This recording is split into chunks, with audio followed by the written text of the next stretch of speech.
Ndugu waandishi wa habari, ndugu wafanyakazi wenzangu, ndugu wananchi wanaotusikiliza, wanaotuangalia, karibuni sana leo katika shughuli yetu fupi ambayo itakuja kuelezea mustakabali mzima wa tukio linalofuata, baadaye tutaelezea vizuri. Kwa kabla ya kuendelea mbele, wanapendelea sana nitambulishe ofisi yangu, ofisi yetu pamoja na wafanyakazi wenzangu ina majukumu gani. Ofisi hii imeanzishwa kwa mujibu wa sheria. Sheria yake ilikuwa sheria namba 6 ya mwaka 2021, na ofisi hii ina majukumu makubwa mawili. Jukumu la kwanza ni inashughulika na mali za serikali. Lakini jukumu la pili, ofisi hii inashughulika na mashirika ya umma ya serikali. Kwa hiyo sisi tuna kazi kuu mbili hizi ambazo ukiangalia kiundani zaidi, sisi tunasimamia mali za umma na mashirika ya umma. Kwa hiyo ofisi hii ilianzishwa ili kuendana na malengo na kuchochea uchumi wa Zanzibar, ambapo kwa bahati nzuri imeanzishwa chini ya utawala wa Mheshimiwa Dr. Hussein Ali Mwinyi ambaye sasa ni Baraza la Mapinduzi. Kwa hiyo ndugu waandishi wa habari, tupo hapa leo kutoa taarifa fupi tu ya nini kinachojiri au kwa taarifa wananchi, taasisi za umma na watu binafsi na wadau mbalimbali kwamba kutakuwa kuna jukwaa. Jukwaa hili litakuwa na maono ya utekelezaji wa agizo la Mheshimiwa Makamu wa Pili wa Rais wa Zanzibar. Mwaka huu mwezi wa Januari, Mheshimiwa Makamu wa Pili alitoa agizo kwamba msajili wa hazina, nataka ulitekeleze agizo la kuwa na jukwaa la taasisi za umma. Kwa mimi baada ya kupewa agizo lile, tulikaa na wenzangu pamoja na mataasisi ambayo yapo chini ya msajili wa hazina na kwanza kulifanyia kazi. Kwa hiyo toka Januari mpaka leo bado mchakato wake unaendelea hatua baada hatua. Lakini leo tumeitana hapa kuelezea nini kinachofuata baada ya kupata agizo lile. Kwa hiyo kwanza jukwaa hili limepangwa kufanyika kwa muda wa siku 3, ambapo tarehe 11 mwezi huu hadi tarehe 13 mwezi huu, na litafanyika katika eneo ambalo tupo hapa leo, Golden Tulip Airport ya Zanzibar, ambazo tatu hizi tutakuwa na shughuli mbalimbali. Mimi kidogo nitazielezea kiufupi tu, hapo zangu nitaje kuelezea. Lakini siku ya kwanza tarehe 11 mwezi huu kutakuwa kuna ufunguzi, na baada ya ufunguzi kutakuwa mada mbalimbali zitajadiliwa pamoja na mjadala ambayo itaendelea. Lakini siku ya pili tutaanza kufanya vitu mbalimbali ambavyo lengo lake mahsusi ya hii forum ambayo ilipangiwa. Lakini siku ya mwisho ambayo ni muhimu, tutakuja na maazimio, kwa sababu tunajua taasisi za umma zina changamoto nyingi. Kwa hiyo tumeamua kukutana sote, taasisi ambazo zipatazo 250 kutoka bara zitakuwa taasisi 50 na kuja 200. Kwa hiyo tukikaa pamoja kwa muda wa siku 3, siku ya mwisho tutakaa, tutakubaliana maazimio, afu tutaendelea mbele katika hatua nyingine. Lakini siku hiyo ya 3 tutakuwa tuna majumuisho, lakini pia tutakuwa tuna sehemu au session ya kutoa zawadi. Ndani ya miaka hii 2.5 au 3 ambayo tuliongozwa na chini ya Sheikh Said Hazina, tupata mafanikio mengi. Kwa hiyo kuna mashirika ambayo yamefanya vizuri, taasisi zimefanya vizuri. Kwa hiyo tutakuwa na utoaji wa zawadi kwa taasisi pamoja na wadhamini wa shughuli yetu hii. Kwa ndugu waandishi wa habari, kwa kifupi, kama mnavyojua kwa sasa mazingira sasa yanavyoenda, ili uendane na kihali ya kiuchumi na utendaji, lazima mashirika umma yawe na nguvu au taasisi umma ziwe na nguvu katika kuchochea masuala ya uchumi katika nchi. Kwa hiyo wakuu wa taasisi za uwekezaji pamoja na taasisi za umma wana wajibu au wana majukumu ya kuendeleza agizo hili au pia kusimamia masuala mbalimbali ambayo itakwenda kuelezea kiundani juu mustakabali wa kazi zao za kila siku, lakini mustakabali wa uchumi wa nchi. Kwa hiyo huko nyuma kulikuwa kuna changamoto nyingi, lakini tukisema kama changamoto hizi ili tuende nazo vizuri, kwamba tuwe jukwaa. Huko sana jukwaa hili lifanya mambo mengi kidogo ya suesue, lakini leo tumeona kwamba umuhimu kwa jukwaa hili litasaidia kushughulikia vipaumbele vya mikakati kwa mashirikiano na kuwepo na umoja, ushirikiano, kamati pamoja na mengine. Kwa jukwaa hili litakuwa ni sehemu nzuri la kuwa na misingi ya ushirikiano na kuwa na sehemu ya kuzungumza changamoto zetu na mengineyo. Kwa hiyo ndugu waandishi wa habari, kwa tupo katika siku za kihistoria. Ndio mara kwanza Zanzibar kuanzisha jukwaa la taasisi za umma. Jukwaa hili litajenga mshikamano, tutaimarisha utendaji kazi pamoja na kulenga mafanikio ya kiuchumi na kijamii kwa Zanzibar. Lakini kama mnavyojua majukwaa kama haya huwa na kauli mbiu. Kwa jukwaa hili la kauli mbiu yake ambayo itakuwa ni uongozi bunifu, mashirikiano muhimu ili kufikia maendeleo endelevu Zanzibar. Kwa hiyo kama msajili wa hazina tumekuteni hapa ili muhabarishe kwamba ofisi inakwenda kufanya kitu muhimu ambacho kitatoa matokeo mazuri baadaye, na pia kitaweka pamoja sasa wakuu wote wa mashirika umma na taasisi za serikali. Kwa hiyo tumeitwa hapa ili kuanza kuhabarisha, wananchi wafahamu na waandishi wafahamu, wahariri wafahamu na wakuu wengine wafahamu kwamba Zanzibar sasa hivi inakuwa na jukwaa lake la kwanza la taasisi za umma ambalo mwaka huu tunalifungua. Kwa hiyo pembeni yangu hapa naye mwenyekiti wa jukwaa lenyewe, yeye atakuja kuelezea mambo mbalimbali ya jukwaa hilo, lakini pembeni yangu naye Dr. Said naye atakuja kuzungumza kidogo katika wadau wakubwa tulishirikiana nao mpaka tukafika hapa, akiwemo naye taasisi yake, watakuja kuelezea kifupi mafanikio au faida la jukwaa hili. Kwa niaba ya wafanyakazi wenzangu wa msajili wa hazina na kushukuruni sana kuwepo hapa. Niko tayari kujibu maswali mbalimbali ambayo yatakuulizwa, lakini pia natoa rai pia mtusaidie hizi habari ziwafike wananchi, sababu taasisi ni za umma. Kwa ili umma ufaidike na taasisi zao, lazima habari nao zifike kwa wakati na ziwe kidogo zina nguvu na zinaeleweka. Kama alivyoelezea msajili wa hazina, lengo kuu la jukwaa hili ni kwenda kuhakikisha tunapeleka huduma kwa wananchi, lakini vile vile kutatua changamoto ambazo taasisi za umma zinakutana nazo, lakini kutengeneza fursa vile vile kwa upande wa taasisi za binafsi, lakini kwa wananchi kuweza kujua na kuweza kukutana na wakuu, particularly wakuu wa taasisi hizi za umma. Jukwaa hili tunaweza tukawaweka pamoja, tutaweza kuwaweka pamoja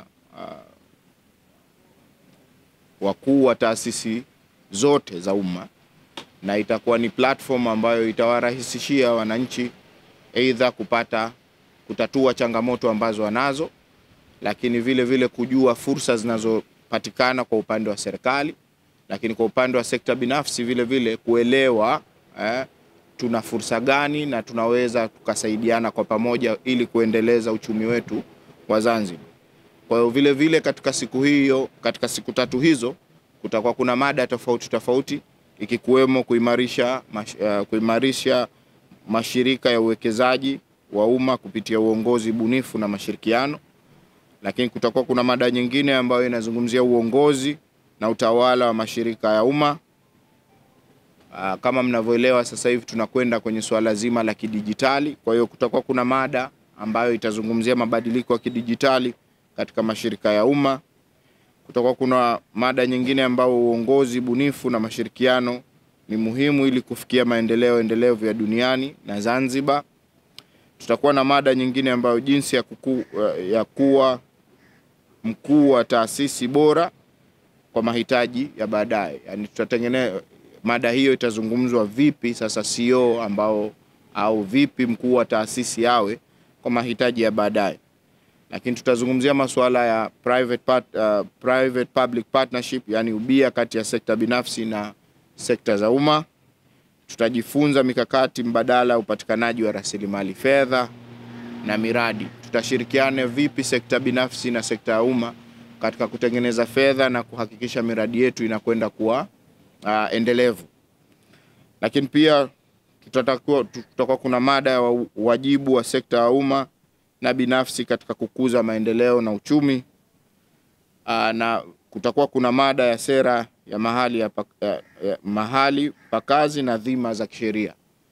Kwa hiyo tumeona ndani ya jukwaa hili katika siku 3 hizo tutakava mada hizi ili kuweza kutengeneza sasa jukwaa ambalo litakuwa linaenda kutatua changamoto za ndani, lakini changamoto ambazo tutakuwa tunaona za nje. Kama alivyokwisha kueleza msajili wa hazina, ni kwamba tutakuwa na CEOs ambao wanafika 250, ikiwa 50 wanatokea Tanzania bara. Lakini katika maagizo ambayo tuliopewa na makamu wa pili wa rais Mheshimiwa Hemed Suleiman, ni kwamba vipi vile vile jukwaa hili linaenda kutatua changamoto ambazo za kimuungano. Tumeona kabisa kwamba kuna uwezekano mkubwa baina ya CEO mmoja au mkuu wa taasisi moja na taasisi ya bara wakiweza kuongea, inaweza ikawa ni sababu ya kupunguza zile kero tunazoziita za muungano. Kwa hiyo jukwaa hili linakwenda sasa kutengeneza nadharia njema na njia nzuri ya kuweza kupunguza changamoto nyingi ambazo tunakutana nazo kwa upande wa Zanzibar, lakini vile vile tunakutana nazo kwa upande wa pili wa Jamhuri ya Muungano wa Tanzania. Na tunategemea kwa upande wenu, ndugu waandishi wa habari, kufikisha hizi taarifa kwa ukubwa wake, lakini vile vile iwe chachu ya kwenda kutatua changamoto ambazo tunazo, lakini kubwa zaidi ni kuhakikisha tunaendeleza uchumi wetu kuwa mkubwa na mkubwa zaidi. Serikali ya Mapinduzi Zanzibar na mwenyekiti wa jukwaa wametangulia kuhabarisha kwa nini tuko hapa, na mimi nitajazia zile sehemu ambazo zimebaki. Na ningependa kusema na sote tunafahamu hili kwamba Zanzibar inapitia katika awamu mpya ya uongozi na utawala ambao nafikiri kwa muda mrefu hatujauona, na kila kitabu na zama zake. Zanzibar iko katika kipindi cha mabadiliko makubwa ya kijamii, kiuchumi na kisiasa. Awamu hii mpya inahitaji mtindo wa uongozi wa kisasa, na uongozi huo unatarajia na kuzingatia kwanza uwajibikaji wa moja kwa moja. Kwa mfano, kunaweza kupatikana taarifa za mara kwa mara kwa umma, lakini pia uongozi wa mabadiliko.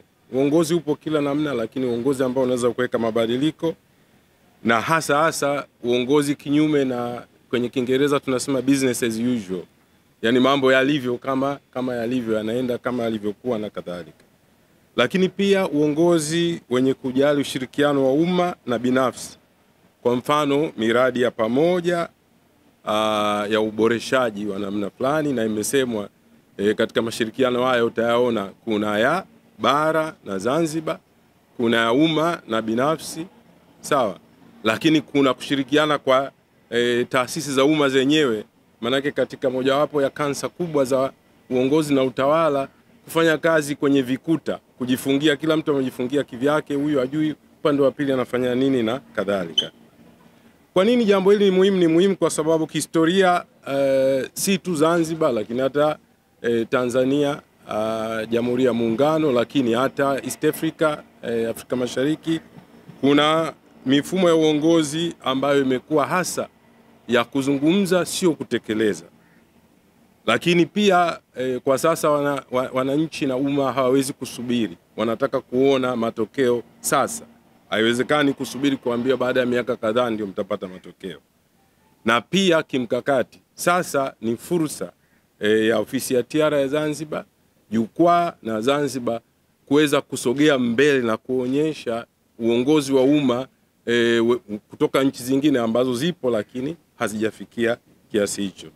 Kwa hiyo ni mfano wa vitendo wa kuanzisha baraza la wakuu ambalo litaweza kukutanisha viongozi wa umma, binafsi, bara na Zanzibar, ili kuweza kubuni uongozi wa kubuni na kufuatilia miradi, lakini pia kuwa na sera ya uwazi ambayo itahakikisha kwamba maamuzi yanaweza, wananchi wanaweza kushiriki katika kufanya maamuzi.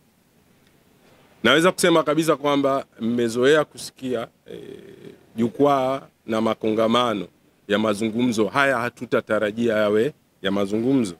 Tunatarajia yawe ya kutengeneza mifumo ya utekelezaji na kwa hilo, kwa haya ambayo mwenyekiti amesema, yatapatikana maazimio ambayo maazimio yataanza kufuatiliwa kwa uwazi na kwa commitment, nani kipi kwa muda gani na matokeo yepi, lakini pia kuhakikisha wajibikaji wa kufanya matokeo. Kwa hiyo zitakuja changamoto, ajira kwa vijana kwa mfano na kadhalika, na hivyo vitu vifanyike. Mmeona kauli mbiu, na kwenye kauli mbiu kuna swala la ubunifu. Ubunifu ni ujasiri, ni kuwa tayari kujaribu mbinu mpya na mbadala bila hofu ya kushindwa. Kwa hiyo tutategemea mawazo mengi nje, wanasema out of the box kwa ajili ya hiyo.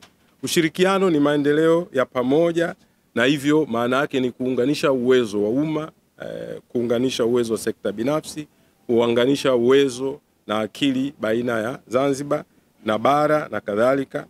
Lakini pia tunazungumzia uendelevu na ukuaji, na hivyo maana yake moja ni kwamba hakuna atakayeachwa nyuma. Wananchi wote lazima wavutwe pamoja, kama ni makundi maalum, wanawake, vijana na kadhalika. Kwa hiyo miradi ya mipana kwa kiasi hicho. Sisi kama taasisi ya Wakurugenzi Tanzania tunaleta msaada na ushauri kwa ofisi ya msajili wa hazina Zanzibar, ili kama nilivyosema, tuondokane na majukwaa ya hotuba peke yake. Hatufikiri hiyo ni sawa, na kwa hivyo tutajaribu kwa kiasi kikubwa zaidi kujengea uwezo viongozi katika mambo ambayo tutakubaliana, kufanya tathmini. Maana yake ni kwamba tukubaliana hayo mambo na kuyafanya, basi sisi ndio tutajiweka rehani kuulizwa mbona mlikuwa hamtupi taarifa, na pia kutoa sasa hizo taarifa mara kwa mara. Machache ya kuongezea katika swala hilo, mojawapo itakuwa kwamba tumeambiwa siku ya mwisho tutakuwa tuna zawadi, si ndio? Ya zawadi maana yake ni kwamba si kwamba tunaanza upya kabisa. Tunatambua kwamba kuna mengi yamefanywa kabla na tutayatambua. Kwa sababu haiwezekani tu katika hiyo kuzungumza na kujinamia pia. Kwa hiyo tutatambua, lakini kwa kwenda mbele jambo moja ambalo tutarajia ni kwamba zawadi zitakazofuata zitakuwa kwa vipimo vya tulivyokubaliana mara hii na kuona jinsi gani mambo yanaenda. Jambo jingine ambalo ni muhimu hapa ni kwamba pia patakuwa pana fursa za hapa na pale, kwa mfano robo mwaka, nusu mwaka, kuweza kusema kweli tunaelekea kwenye barabara ambayo ni sahihi. Ningeweza kusema neno la mwisho kabisa kwamba jukwaa hili ni fursa adhimu kabisa ya sehemu ya kufanya kazi, lakini pia sehemu ya Zanzibar na ofisi ya msajili wa hazina kujivuna kwa jambo ambalo nataka kufanya. Tutakutana sio tu kubadilishana mawazo, lakini pia kutambua yale ambayo tumefanikiwa kabla, na tutaongeza sasa kiwango ili tufanye mambo makubwa zaidi. Viongozi wetu wa mashirika watakuwa tayari kusogea mbele ili kuonekana na kuongeza jitihada zaidi, na pia kwetu sisi sote kutengeneza mifumo ambayo kwa mifumo hiyo tutaweza kwanza kushikilia maendeleo kama ilivyo sasa hivi, kuyapeleka mbele na kujivuna kwa hilo. Labda kutakuwa kuna maswali kama ambavyo wenzangu wamesema, lakini nafikiri hao niyasema yatajazia kuweza kusema picha halisi ya tutarajie nini. Asanteni sana ndugu waandishi wa habari.